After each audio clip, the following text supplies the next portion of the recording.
माघारीचा शेवटचा दिवस होता।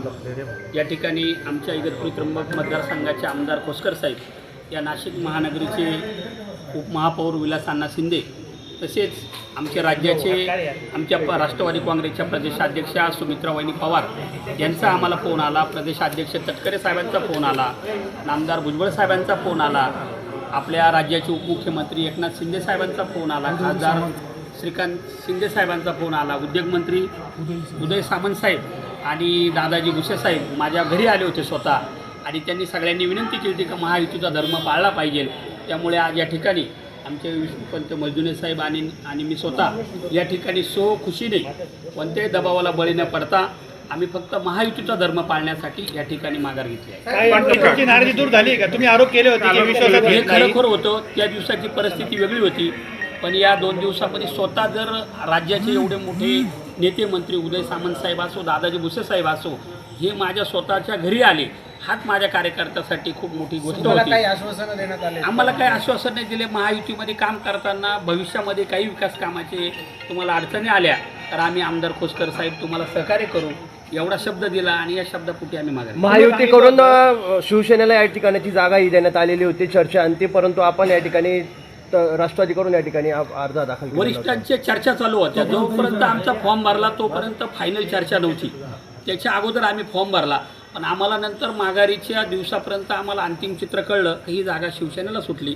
म्हणून आदरणीय एकनाथ शिंदे साहेबांनी आम्हाला स्वतः सांगितल्यामुळं आम्ही या ठिकाणी ती वेगळी होती। आज 4 तारीख आहे, 3 दिवसामध्ये परिस्थिती बदलली। तुम्हाला हेच सांगतो, स्वतः मंत्री महोदय आमच्या घरी आले आणि त्यांनी आमची समजूत काढली, म्हणजे महायुतीला भविष्यामध्ये तुम्ही महायुतीचे एक राष्ट्रवादी काँग्रेसचे पदाधिकारी म्हणून तुम्हाला आम्ही सहकार्य करू विकास कामांना, म्हणून आम्ही फॉर्म भरताना तुम्ही वरिष्ठांची चर्चा केली होती काय? हो, फॉर्म भरताना आम्ही आमदार खोसकर साहेब आणि आम्ही आमच्या पक्षाचे अध्यक्षा सुमित्रा वहिनी पवार, तटकरे साहेब आणि भुजबळ साहेबांची भेटी घेतली होती।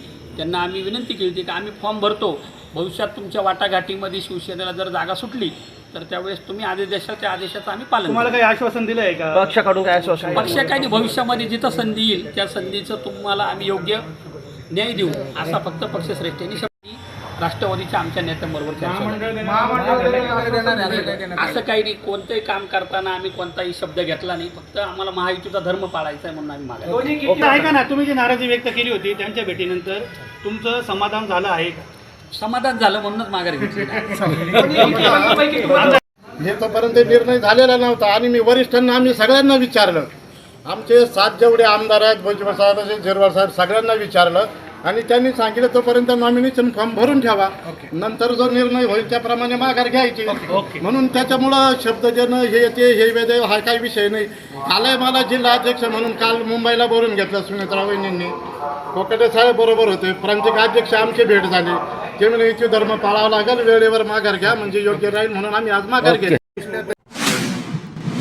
नगरसेवकाकडे कुणाल दाराडेंनी असं सांगितलं की गणेश गीते गोकुळ गीते काय येऊन माघार घेणार नाही, त्यांचा बाप येऊन त्या ठिकाणी माघार घेणार, आणि त्यामुळे या विषयाला वेगळं वळण लागलं। मी पार्टीचा कार्यकर्ता आहे, मी पार्टीचा होतो, त्यामुळे मी पार्टीच्या आदेशाप्रमाणे 1 मिनिटात माघार या ठिकाणी देऊन टाकली। या क्लिपावर तुम्ही तक्रार केली कुठे? नाही, आता मी तर कोणाला सांगणार नाही, कारण आता किती कोणाला सांगितलं, आपल्याला सांगितलं युती धर्म पाळायचा आहे तर आपण युती धर्म पाळलाय। युती धर्म पाळला, पण अशा स्वरूपाचे जर वक्तव्य केलं असेल तुमच्या बाबत त्याविषयी त्याच्यावर आता राज्यातले नेते निर्णय घेतील ना या ठिकाणी, की जर निवडणुकीच्या अगोदरच लोकांचे आई बाप त्यांचे पार तुम्ही श्राद्ध घालायला लागले, आणि या ठिकाणी जर लोकांना सांगायला लागले त्याचा बाप येऊन माघार देईल, तर त्याला माहीत नसेल। आता माझाही बाप आहे ना देवेंद्रजी या ठिकाणी राज्यामध्ये। पण भाऊ, दराड्यांवर अनेक लोक नाराज आहे, नगरसेवक देखील नाराज, अशा परिस्थितीत त्यांना उमेदवार दिली आणि हा सगळा गोल निर्माण केला।